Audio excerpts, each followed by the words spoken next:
آنکھ کھولی تو بری گھڑی نے اپنا سایہ مجھ پر ڈال دیا۔ میرا بچپن محرومیوں کی گود میں بسر ہوا۔ چھوٹی چھوٹی خواہشیں افلاس کی کند چھری سے ذبح ہوتی رہیں۔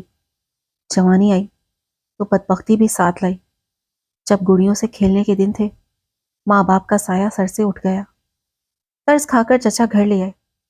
تبھی میرے ننھے ننھے ہاتھوں نے گڑیا سے کھیلنے کے بجائے برتن دھونا، جھاڑو لگانا اور کپڑے دھونا سیکھا۔ یہ دن ایسے تھے جیسے کسی اکیلے مسافر کے رستے میں تپتی دھوپ اور ببول کے کانٹے ہوتے ہیں۔ آج تک ان نوکیلے دنوں کی یاد میرے رگوں پہ میں چپتی رہتی ہے۔ ماں باپ کا تصور کرتی ہوں تو جگر سے لہو ٹپکنے لگتا ہے۔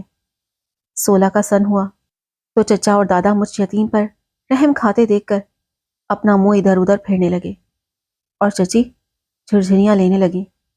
گلی محلے کے لڑکے میری جھلک دیکھ لیتے تو کہتے میاں جی کے دروازے پر پڑے پردے کے پیچھے کوئی بلا ہے۔ اب اس بلا کو کسی کے سر مڑنے کی فکر گھر والوں کو چپ کے ستانے لگی تھی۔ پڑوسنے آتی تو مجھ پر گہری نظر ڈال کر چچی سے سرگوشی میں کہہ جاتی، جوان لڑکی ہے بہن، جلدی سے اس کے ہاتھ پیلے کرو، زمانہ برا ہے، ہم اچھے ہیں تو کیا ہوا، خود کو نہ جانچو، زمانے کی فکر کرو۔ چچی دادا سے پوچھتی، پوتی کو کب بیاہنے کا ارادہ ہے؟ دادا جواب دیتے، کوئی اچھا رشتہ آئے تو ہم بھی جلد اس فرض سے نمٹنا چاہتے ہیں۔ چچی کہتی، ہاں، جو بھی رشتہ آئے زیادہ سوچ بچار میں نہ پڑے، آپ کو تو بڑھاپے کی جھپکیاں آنے لگی ہیں، اور آپ کے سپور ٹھہرے سدا کے لاپرواہ، ان کو بھتیجے کے بیاہنے کی کوئی فکر ہی نہیں۔ دادا کی گہری جھپکیاں بڑھاپے کی آخری ہچکی میں بدل گئی، مگر میرے ہاتھ پیلے کرنے کوئی نہ آیا۔ جب چچا کو میری گزرتی عمر کا احساس ہوا تو وہ بھی فکر میں پڑ گئے۔ ہم جس علاقے کے باسی تھے، وہاں شادی کے وقت لڑکیوں کو نکاح میں دینے کے عوض دلہا یا اس کے وارثوں سے رقم لینے کا رواج تھا، لہٰذا جو بھی رشتہ آیا وہ میری زندگی کا گاہک ہی آیا۔ تبھی چچا نے سوچا کہ جب بیچنا ہی رسم نکاح میں شامل ہے تو پھر کسی ایسے کو داماد کیوں نہ بنائے کہ لڑکی بھی امیر گھر میں جائے اور ہماری غربت کا بھی کچھ مداوا ہو جائے۔ تبھی انہوں نے مجھے کوہاٹ کے ایک امیر گھر کے سربراہ حاجی صاحب کے ہاتھ بیچ دیا۔ اس نے بدلے میں میرے چچا کی جھولی کو روپیوں سے بھر دیا۔ یوں میرے جسم و جان کا سودا ہو گیا۔ ہمارے یہاں یہ رسم نہ تھی اور چچا میرا ایسا بیاہ نہ چاہتے تھے، مگر غربت ان کی مجبوری بن گئی، کیونکہ ان کے بہت سے بچے تھے۔ میں چچا کے افلاس بھرے گھر سے ایک کھاتے پیتے خوشحال گھر میں منتقل ہو گئی۔ نیا شہر، نیا گھر اور نیا ماحول کئی دنوں تک دل پر وحشت طاری رہا۔ پھر وقت کے ساتھ ذہن نے نئے حالات سے سمجھوتا کر لیا اور گھبراہٹ دور ہو گئی۔ سسرال والوں کے اچھے سلوک اور اچھی خوراک سے میرا رنگ و روپ نکھرتا گیا۔ میں ان پڑھ گنوار لڑکی تھی، لیکن میرے حسن کا یہاں کوئی ثانی نہ تھا، اور میری عادتیں اچھی تھیں۔ بڑوں کا ادب اور سلیقہ مندی میری شخصیت کا حصہ تھے۔ شرافت گٹی میں پڑی تھی، کبھی کسی غلط ہاتھ نے مجھ کو نہ چھوا، نہ کسی کی میلی نظر مجھ پر پڑی۔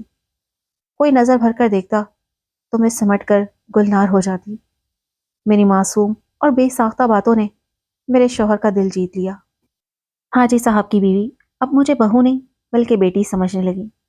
مجھے بچپن سے محنت مشقت کی عادت تھی، سو بن کہے گھر کے سارے کام کر دیتی تھی۔ میرے سگڑاپے نے ان کے مکانوں کو محلوں کی شان عطا کر دی تھی۔ ان کو میری جیسی بہو چراغ لے کر ڈھونڈنے سے بھی نہ ملتی۔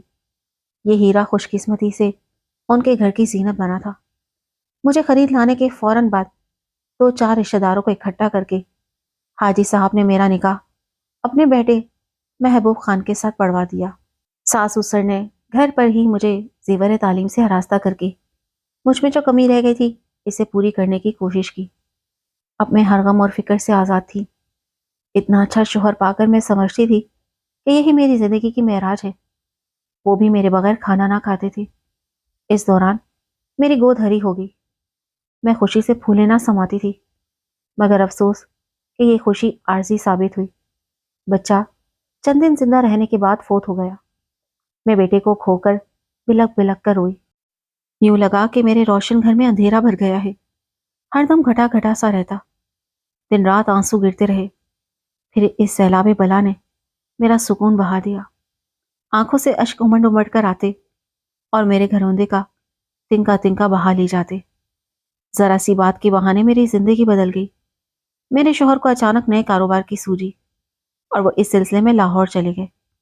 ان کا جانا تھا اور میری بدبختی کا آغاز ہو گیا۔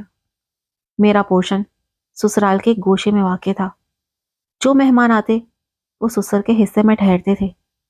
اس دن ساس اپنی بیٹی کے گھر دوسرے گاؤں گئی ہوئی تھی اور سسر محبوب خان کے ساتھ نئے کاروبار کے سلسلے میں کچھ لوگوں سے ملنے چلے گئے تھے۔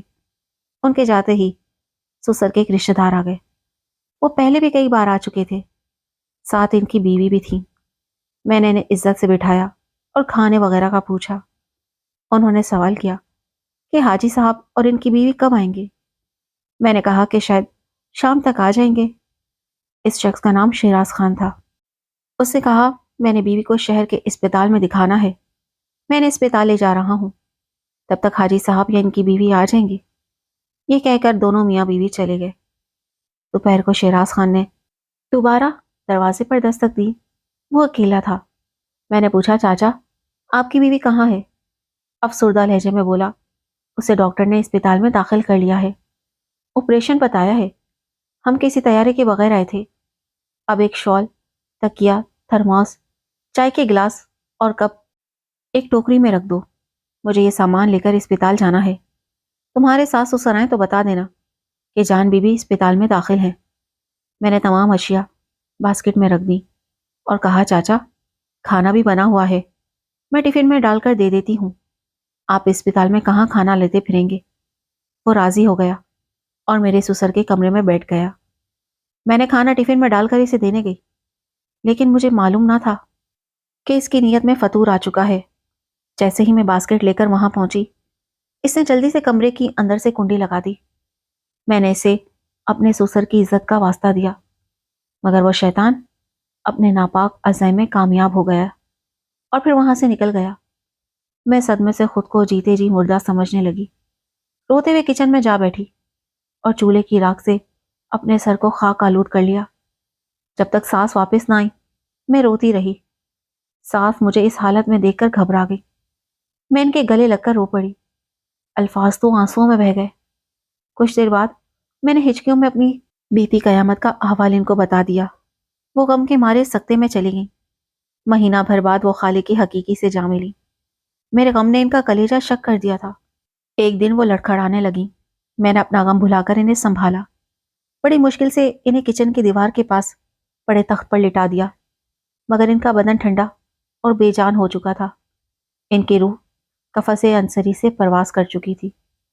یوں اس نیک بخت عورت کا سہارا بھی جاتا رہا اور میں دنیا کا مقابلہ کرنے کے لیے اکیلی رہ گئی۔ میری ساس نے تو میرے لٹنے کی داستان نہ اپنے شوہر کو بتائی تھی اور نہ بیٹے کو، مگر میں خاموش نہ رہ سکی اور محبوب کو ہر بات بتا دی۔ اس کا رد عمل عجیب تھا۔ وہ مجھ سے متنفر ہو گیا اور بے رخی برتنے لگا۔ یہ صورتحال نہ اسے برداشت تھی اور نہ مجھے۔ ایک روز وہ تجارت کا بہانہ بنا کر آزار بائی جان چلے گئے اور پھر واپس نہ لوٹے۔ اب میں اور حاجی صاحب گھر میں تنہا رہ گئے۔ وہ بیچارے بیٹے کی جدائی میں سلگتے رہتے تھے اور شریک حیات کی وفات نے ان کا دل توڑ دیا تھا۔ کاروبار میں بھی دل نہیں لگتا تھا، مگر بزنس دیکھنا ان کی مجبوری تھی۔ جب انہیں دوسرے شہر جانا ہوتا تو میری فکر لگی رہتی، کیونکہ اب میری ذمہ داری ان پر تھی۔ ان کا گھر پر رہنا ضروری تھا اور ان کی خدمت بجا لانا میری مجبوری تھی۔ کھانے کے معاملے میں وہ لازماً گھر کا کھانا کھاتے، کیونکہ باہر کے کھانے سے بیمار پڑ جاتے تھے۔ ایک دن میں نے ہمت کر کے ان سے کہہ دیا چاچا جی آپ دوسری شادی کر لیں۔ وہ حیرت سے بولے بیٹی اس عمر میں مجھے کون رشتہ دے گا؟ میں نے جواب دیا مگر آپ بھی تو تنہا نہیں رہ سکتے، دیکھ بھال کے لیے آپ کو شریک حیات کی ضرورت ہے۔ میں تو صرف کھانا پینا کر سکتی ہوں، لیکن دکھ بیماری میں تو بیوی ہی ساتھ دیتی ہے۔ آپ کے پاس روپے پیسے کی کمی نہیں، اگر کوئی رشتہ نہیں ملتا تو آپ کوئی عورت خرید کر اس سے نکاح کر لیں۔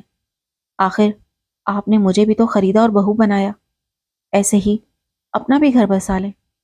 یوں مجھے بھی اکیلے گھر میں رہنے سے جو تنہائی اور گھبراہٹ محسوس ہوتی تھی وہ ختم ہو جائے گی۔ میری بات ان کی سمجھ میں آ رہی تھی، مگر لحاظ کی وجہ سے خاموش تھی۔ بالآخر میں نے کوشش کر کے اپنے گاؤں میں ایک ایسے گھرانے کا سراغ لگا لیا جو غریب مگر شریف لوگ تھے۔ ان کی بیٹی کی عمر 35 سال کے قریب ہو چکی تھی اور بن بیاہی بیٹھی تھی، کیونکہ ان لوگوں میں رشتے کے بدلے رقم لینے کی روایت نہیں تھی۔ میں نے ایک ملازمہ کے ذریعے بات چلائی اور حاجی صاحب کا گھر بسانے میں مدد کی۔ حاجی صاحب 65 سال کے تھے مگر صحت مند تھے۔ ان کی دوسری بیوی آ گئی تو ہم 2 عورتیں ہو گئیں اور میں اکیلی نہ رہی۔ میرے سسر کا غم تو ہلکا ہو گیا، لیکن میرا غم جو میرے سینے پر پہاڑ جیسے بوجھ کی طرح تھا آج بھی ویسا ہی ہے۔ میں آج بھی اپنے محبوب شوہر کا انتظار کر رہی ہوں۔ محلے داروں اور گاؤں والوں کی نظر میں ایک وفادار بیوی اور عزت دار عورت ہوں جس کو سب جھک کر سلام کرتے ہیں۔ میں دوسری شادی نہیں کرنا چاہتی کیونکہ مجھے اپنے محبوب خان کے لوٹ آنے کا انتظار ہے، جو میں اپنی زندگی کی آخری سانس تک کرتی رہوں گی۔ نہیں معلوم محبوب خان زندہ بھی ہیں یا نہیں، مگر میں انہیں زندہ ہی تصور کرتی ہوں۔ برسوں پہلے جو زہر میرے جسم میں اترا تھا، اس نے میری روح اور ضمیر کو نیلا کر دیا تھا۔ خدا جانے اس بوڑھے شیطان کو قدرت کی طرف سے کوئی سزا ملی یا نہیں، مگر مجھے تو بنا کسی قصور کے ایک طویل سزا بھگتنی پڑی۔ اب تو موت ہی مجھے اس سزا سے رہائی دلا سکتی ہے، کیونکہ میں ایک خریدی ہوئی عورت ہوں۔